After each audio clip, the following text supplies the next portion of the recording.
আর সূরা বাকারার মধ্যে আছে আল্লাহ পাক সৃষ্টি করার পরে আদম আলাইহিস সালামকে নাম শিক্ষা দিয়েছেন, অর্থাৎ জ্ঞান শিক্ষা দিয়েছেন, এবং এমন জ্ঞান শিক্ষা দিয়েছেন যেই জ্ঞান ফেরেশতারাও জানতেন না।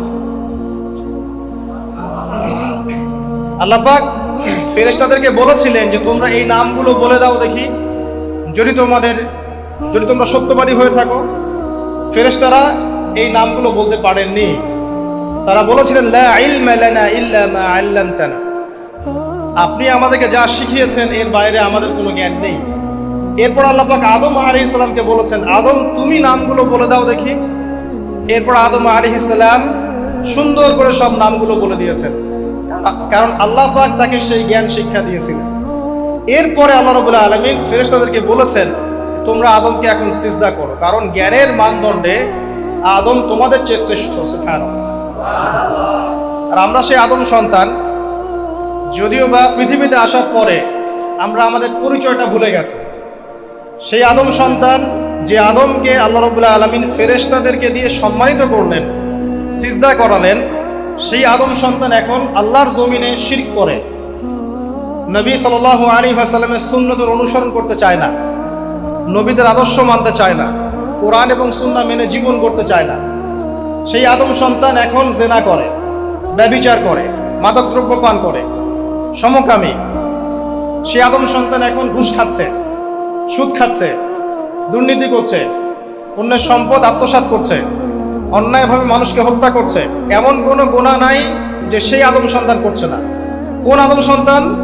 যার পিতাকে আল্লাহ রাব্বুল আলামিন কি করলেন? ফেরেশতাদেরকে দিয়ে সেজদা করালেন। তাহলে চিন্তা করেন যে আমরা আমাদের পরিচয়টা কি পরিমাণ হারিয়ে ফেলেছি। আমরা তো চেতনার কথা বলি না, শেকড়ের কথা বলি না, আমরা সংস্কৃতির কথা বলি না। এই কথাগুলো আমরা বলি। আমাদের সত্যিকারের চেতনা হচ্ছে ইসলামিক চেতনা। সত্যিকারের শেকড় হচ্ছে এই শেকড় যে আমরা আদম আলাইহিস সালামের সন্তান, যে আদমকে আল্লাহ রাব্বুল আলামিন ফেরেশতাদেরকে দিয়ে সেজদা করিয়েছেন জ্ঞানের কারণে।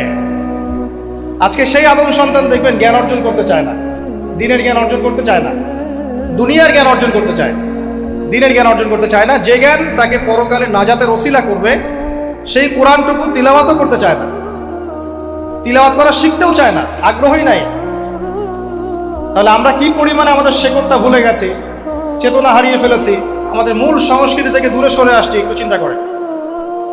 সামনে যাই, আল্লাহ রাব্বুল আলামিন বলছেন এরপর সুন্দর আকৃতি দিয়ে আদমকে আমি ফেরেশতাদেরকে দিয়ে সেজদা করালাম।